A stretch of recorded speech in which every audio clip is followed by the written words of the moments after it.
क्योंकि एक बार को आप सोचिए, आखिर उस बच्चे की गलती क्या होती है जो एक गरीब घर में पैदा होता है और उसको बेहतर शिक्षा से वंचित होना पड़ता है। शिक्षा के सामने एक पैसे की दीवार खड़ी है, जो जितनी ऊंची दीवार लांघ सकता है, जो जितना अधिक पैसा शिक्षा पे खर्च कर सकता है, वो उतनी बेहतर शिक्षा पा सकता है। लेकिन अगर एक देश एक है, लोकतांत्रिक देश है, तो शिक्षा भी सबको एक समान रूप से तो मिलनी ही चाहिए।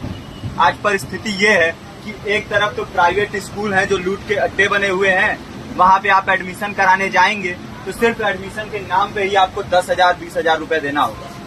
और कमीशन खोरी का ऐसा धंधा है कि कॉपी, किताब, टाई, बेल्ट, ड्रेस, जूता कहाँ से खरीदना है ये आप नहीं तय करेंगे वो प्राइवेट स्कूल वाले। यानी आम लोगों की मेहनत की आखिरी कौड़ी उनके जेब से वसूल लेना चाहते हैं। और दूसरी तरफ सरकारी स्कूलों में न तो पर्याप्त टीचर है, न पर्याप्त बिल्डिंगें हैं।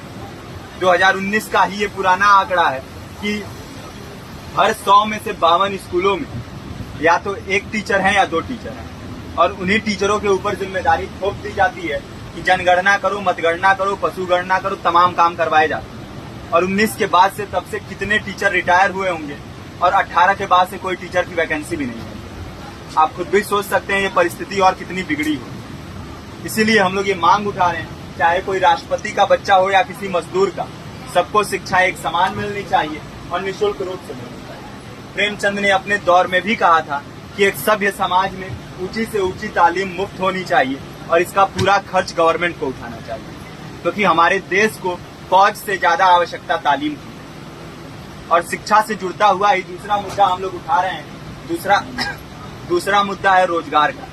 रोजगार की परिस्थिति ये है कि आज सरकारी सेक्टर हो या प्राइवेट, सब कुछ ठेका संविदा के हवाले किया जा रहा है। परमानेंट नौकरियां लगातार घटाई जा रही है।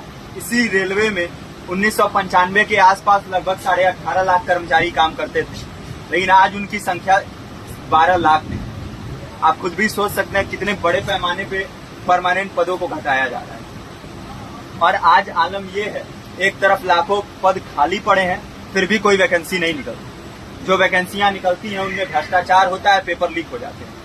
RO, UP police, BPSC, SSC, CGL, ऐसे तमाम पेपर लीक हो चुके हैं, आप लोग भी जानते ही हैं।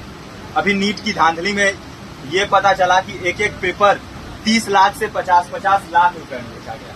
हम और आप तो ये पैसा नहीं दे सकते। पूरी की पूरी कारस्तानी सरकार, प्रशासन, शिक्षा माफियाओं की होती है। और भुगतता कौन है?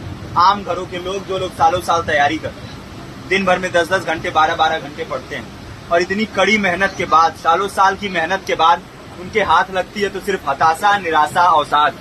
बहुत से छात्र नौजवान जो इस बेबसी में, इस डिप्रेशन में नहीं जी पाते, आत्महत्या तक के कदम उठा लेते हैं। लेकिन ये देश की विडंबना है कि टीवी चैनल, अखबार, मीडिया, नेता, मंत्रियों के लिए कहीं ये कोई मुद्दा नहीं है। उनके लिए मुद्दे हैं तो जाति, धर्म, रंग, नस्ल, अगड़ा पिछड़ा। आज जब पूरी परिस्थिति इतनी भयावह है तो ये जरूरी है कि लोगों के बीच में जाया जाए, लोगों को संगठित किया जाए और एकजुट किया जाए। क्योंकि आज अगर अपने मुद्दों पर बोलेंगे नहीं तो कल को ये परिस्थिति और बिगड़ेगी। हो सकता है ले देके अपनी जिंदगी तो हम लोग काट ले जाएंगे, लेकिन आने वाली पीढ़ियों को क्या भविष्य देके जाएंगे, ये भी सोचने वाली बात है। हमारे साथी ने आपको पर्चा दिया है, पर्चा आप तक पहुंच गया है।